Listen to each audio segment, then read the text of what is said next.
Hi, this is John from All Points TV, and I'm talking. What's your name? Tim Robbins. And you're part of the Camp Promise, right? Yes, sir. And we're down here at the Utah Dam here in Flint, which is kind of adjacent to the property of Whaley Park, which is right behind us here. Over here it's Whaley Park, and there's a bike trail you can see. Anyway, you notice that there's you've noticed that there's oil coming through here. Right. And that's been a situation that many of us residents have seen for I don't know how many years. It's not, it's way before, I'd say, the current administration, and probably 5, 6 administrations. Maybe back when GM was really big here. Yeah, see, a lot of the stuff here, we would probably think is we do have a lot of submerged vehicles in different parts of this river. And over the years, they've had many of them to drag down. Well, getting back to you, your name, and again, your name is what? Tim Robbins, born and raised in Flint, Michigan. Okay. And go ahead, what do you want to ask? I was just saying, you're part of the Camp Promise is also going on several weeks now over at Crisley Park. Right? It's been on since April 7th, I believe. The camp's been in existence. I've been there just over 3 weeks now as a resident, and we're water protectors here to protect Flint residents and bring awareness to the world. The world thinks that this problem is solved in Flint, and our water's not any better. Okay, and now what would you like? You're being here, and you also had press from Channel 12 came in here early before I got down here. What were you hoping to do by bringing attention to it? That maybe put pressure on the federal government, or who runs the EPA, or what is your focus? What would you like to see done? Bring the truth out. Okay. Expose the truth is what the media doesn't expose the truth. They're bought and they're owned, and they expose what they're told to expose. So it doesn't matter if they come down and we tell them things, show them things. They go back, and that doesn't make the airtime in the news. Yeah. So they got to get back to the next either next international or national news, and then go on from there. So. Well, I noticed on TV, I think it's TV 25 that says try their new app powered by Michigan Sugar. Yeah. Well, Michigan Sugar is owned by the Mott Foundation, Mott family. Okay, I didn't know that. Yeah. So, and they have their sugar beet farms in the thumb where they're pumping raw water through the thumb, which is prime fracking area. The KWA is bringing raw water through the thumb, where they've been buying up the mineral rights for fracking. And the Motts have their sugar beet farms in the thumb, so that's a potential for free irrigation, right? Yeah. I'm one of those conspiracy theorists. I believe this water poisoning was intentionally done for profit. On so many levels, it's disgusting. And I believe the corporation that's heading the charge is General Motors.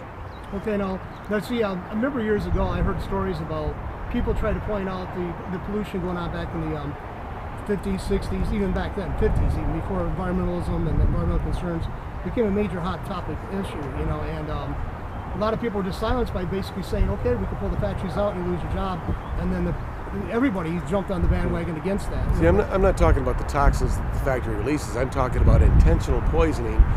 Do you know who put lead in gasoline back in the 40s? Who's responsible for putting lead in gasoline? No, I know it was supposed to be for something to protect the engine or something like that, wasn't it? Well, the reason they used it was to stop knocking in their high-performance engines. Actually, that was a lie. Well, that was part of the truth. The other thing is they could get more combustion out of smaller engines using unleaded gas. Okay. But General Motors is responsible for putting lead in gasoline, and specifically Charles Kettering, that General Motors named their college, GMI, after him. They still own it, but they honored that prick for poisoning the planet. See, it's in the groundwater. I know that lead's been. It's in the ground from settling from years of leaded gas going into the atmosphere, and that settles into the ground, settles into the river. Right. All the toxins that they've buried.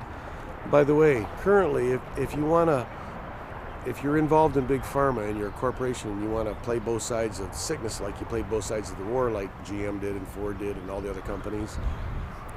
If you wanted to spread this sickness worldwide without people knowing it, you could depress an economy by taking away all the jobs, so the population of homeless people is out of control, and people that do have houses are barely holding on, and their main source of income is donating plasma at Telecrest. Mm-hmm. So you're selling lead-infected plasma to the world. Yeah, see, it's just now people who were maybe removed from this or didn't have exposure prior now have that. So yeah, exactly. So it's just the point, right, which you're bringing up actually says that none of us are actually exempted. And there's nobody safe.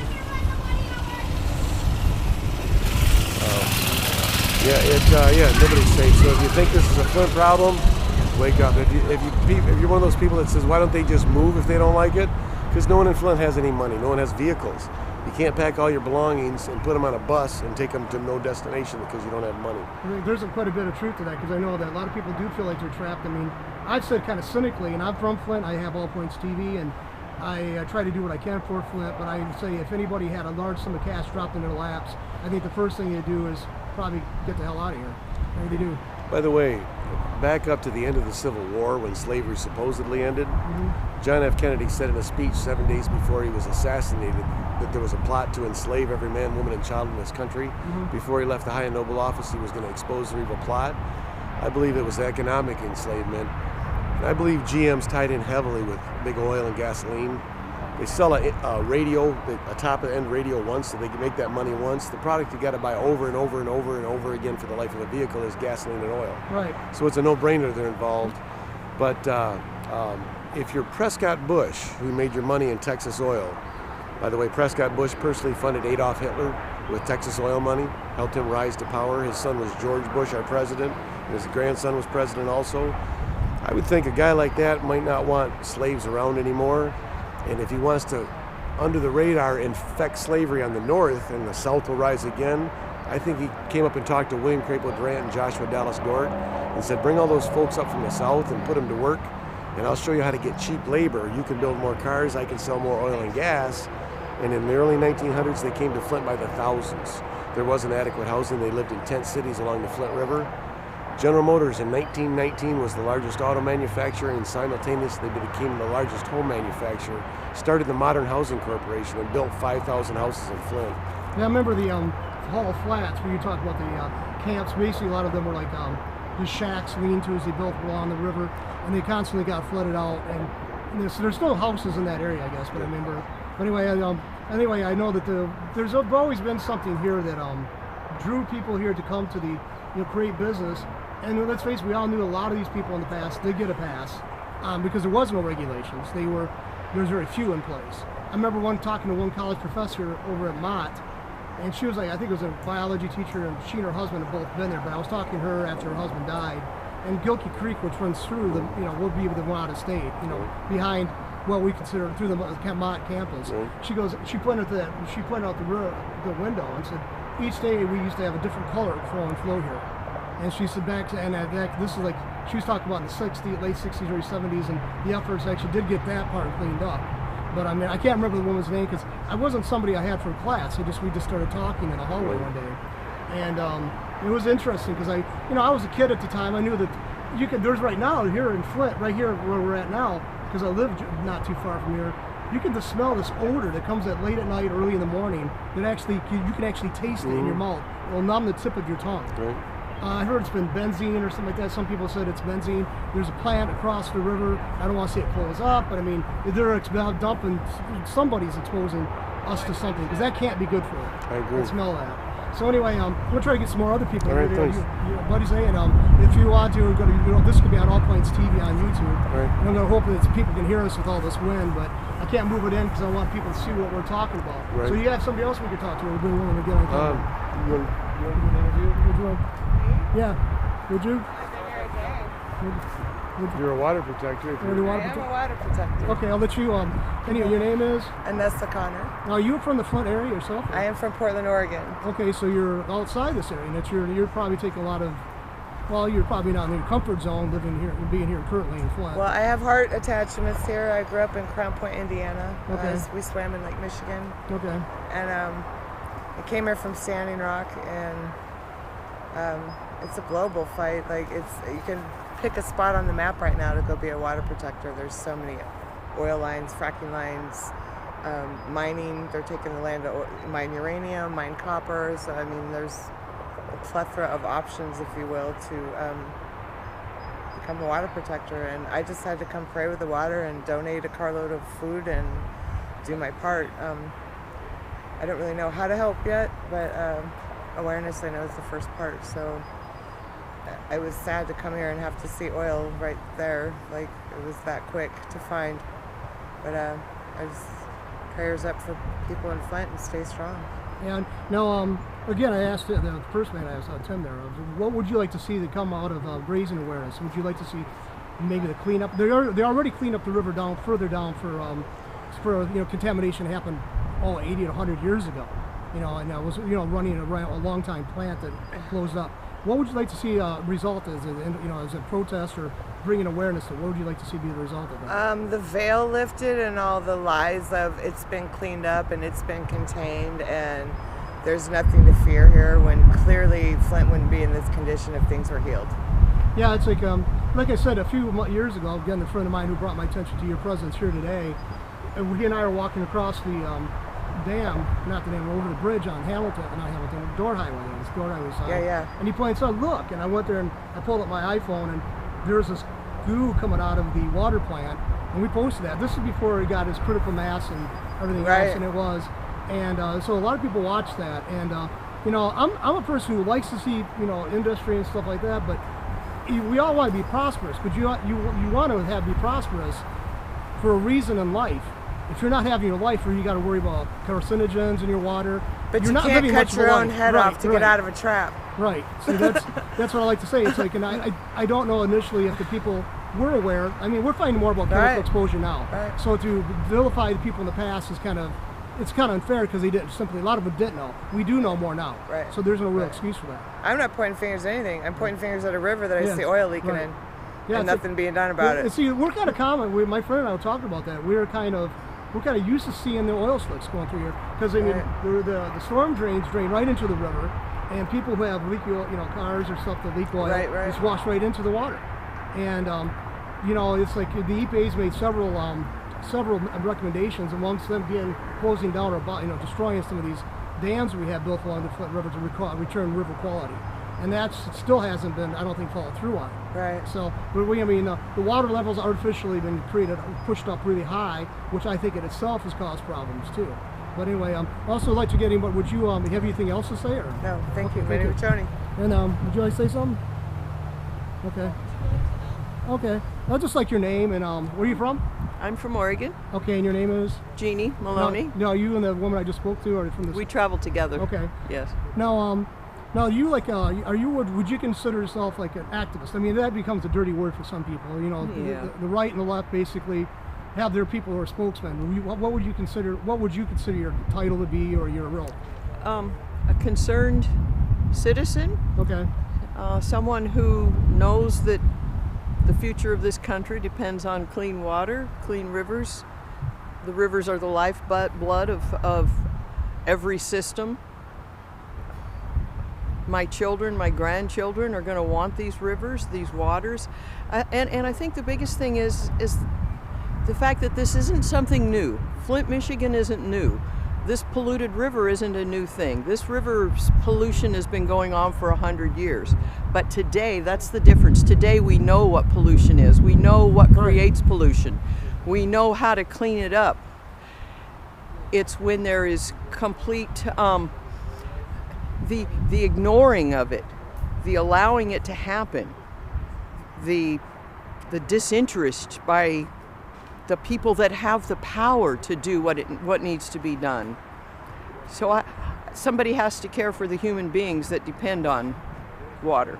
Yeah, see, I seen advertisement on television about Matt Damon talking about water efforts in other countries, and I thought it was ironic that he's talking about getting fresh water for people outside this country, when people in this country, especially here in Flint, there's other cities that have even higher lead concentrations. I don't want anybody to think that we're not aware of that, but it's like they're so concerned about other countries. Our government's concerned about carrying out wars, but they don't care about the humans that are inside their own country.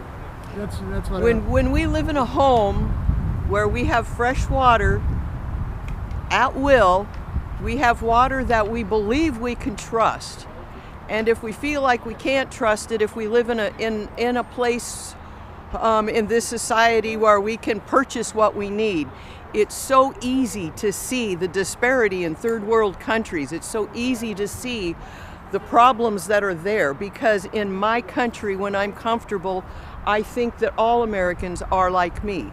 Right. That's the mistake they make. Coming to some place like this, maybe it's too simple for somebody that's too big. And another thing is too, the thing is, a lot of times people seem to forget they want to see this local producers here, or corporations international. What they're doing here, they might not get away as easily as here. They are probably getting away with a lot easier in other places. and that's that's kind of alarming. They've now the thing is that the lead in the water. So what I was told, correct me if I'm wrong, but the contamination we're facing in the Flint River is not much different than it is in the Great Lakes. But it's just a smaller body of water, so it has a lot more of it's concentrated. Yes. So that's and that's basically going to make it more difficult or nearly impossible to filter out all of it. So anyway, thank you very much for your time. And would you have anything else to say before we wrap this up with you? Filtering isn't the solution. No, it's not. It isn't. Ending the pollution is the solution. I agree. There's a different way to have power. There's a different way to build things. Yep. Without killing everything around you. Again, I'll ask your name again, so in case somebody joins us in the intersection. Jeannie. Jeannie. Okay, Jeannie. It's nice meeting you. Nice to meet you and too. I'm glad you're out here. Okay. Thank you. Would you like to say anything? Yeah. How you doing? Your name is? My name's Nick. And you're from Pittsburgh. Pittsburgh, okay. Yes. Now you're from an industrialized area. I mean, Pittsburgh was the comeback kid though. I mean, as far as it goes, for the major employer there also left, like they did here in Flint. Mm-hmm. Now I remember hearing that sometime the coal smoke and everything, it was so thick that it covered the buildings. My grandma said. Yeah.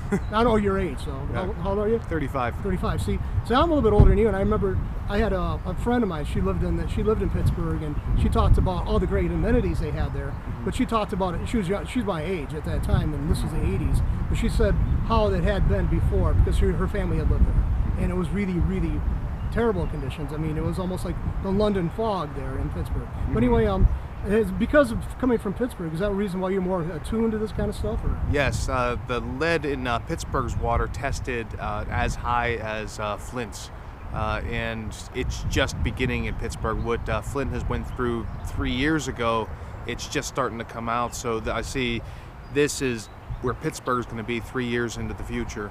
So I came here to lift the city up. I mean, I'm picking up trash. We spotted the oil leak.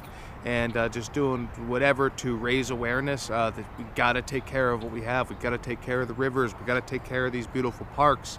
Kearsley Park, where we've staying at, was a trash dump. So we pick up the trash, clean it out, and a lot of residents are coming down. Hopefully, it's inspiring. Yeah, it's encouraging too that they are doing that. Because see, the Kearsley Park, where the Camp Promise is located, is been a long established. Gathering spot for people for every kind of occasion. Mm-hmm. You probably heard endlessly about the IMA safety bill that once was there. Yeah. But actually, a lot of but see, the thing is, the difference. A lot of that. I don't want to badmouth the wrong people. A lot of these people were dumping in the park, and those are not industries dumping currently. The trash.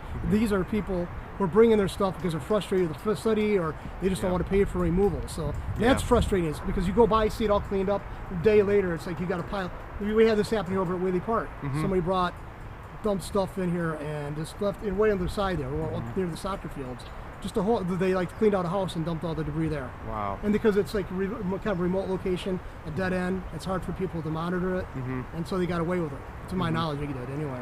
The EPA was supposed to be here, they said about 15 minutes, and that was about an hour ago. So I don't know if the EPA is coming today. Local news, ABC did show up. Yeah. But we need to get attention because every second there's another big bubble of this oil popping up into the Flint River. So we need to spread awareness and let everybody know. Okay, then again, your name is? Nick Joseph. Nick Joseph. And it was nice of you to come up here. I mean, you're probably coming up here, it's kind of sort of quite a great deal expense of yourself to be here in Flint. So, and I'm a water protector. Yeah, it's like, now you do go to other communities around the country? I've been to Standing Rock, and recently I was down into Florida where they were constructing the Sable Trail pipeline. We documented thousands of violations, environment, anything from silt fences being down and oil spills in the water. So this is what I do. Okay. Well, thank you very much. Is you got somebody else you think you'd want to get on camera? Margaret.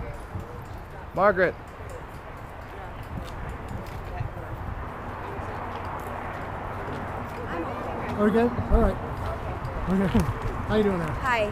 How are you? Your name is? I'm Margaret Tuca. And where are you from? I'm from the west side of Michigan, a little town called Dowagiac, actually. Oh, Dowagiac. I've heard of that. Yeah, it's a nice place. Yeah, the west side of the state seems to enjoy more of cleaner atmosphere. It's very clean. East side of the state. It's very clean. It's very beautiful. It's unfortunate to see this. I see the same things that I have at home. and it's just destroyed Yes, you know, on there's the side. no. You're raising. You go to other places, obviously. You said you're from. What inspired you to come here to Flint? The people are sick and they need help. Well, And it's hard to say that it's a spiritual guide, that it's God, it's Creator. But He pulled us here, all of us, because His children are sick, and there's no help, there's no hope. And that we talk to people, we say there's an oil leak, they're like, yeah, just that's it. Like no big deal. yeah. We know, we're aware. There's more than just oil. Yeah, see, we have to put in place. When my friend said you guys were noticed about this, I was like, that oil leak's oil's been coming through a lot. And I posted on YouTube a few years ago, coming out of the Flint water Yeah. plant, real putrid-looking water coming right out of there. I can't wait to watch that tonight. Yeah, you know, and I'll And show it to you. this is line number 5, which are up in Mackinac fighting. And I think there's a camp up there as well. I'm not sure the name of it. I'm very sorry that I don't know the name of it. I should know. But they're up there fighting this, and so if anybody that is fighting line number 5, they can come right here and see that it's leaking. It's only a few hours away.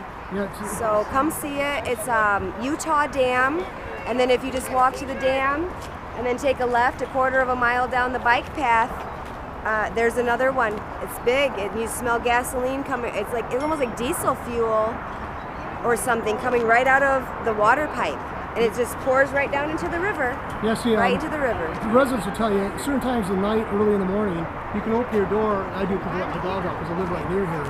And you can open it up, and there's an odor in the air that actually you can taste in your mouth. Yeah. And it numbs the tip of your tongue. Yeah, and then a couple of residents, the child and the elder there, the grandmother, they're both sick. The men seem to be okay, but they're really sick off this. So it must affect women and children differently than it does men.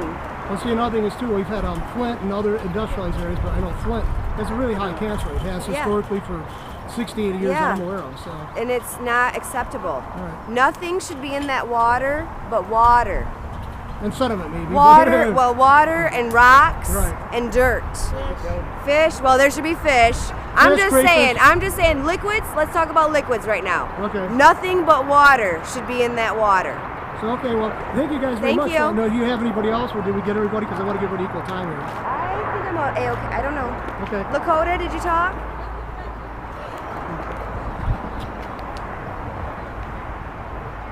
So, So that's it. okay, thank you. Thank you. Thank you.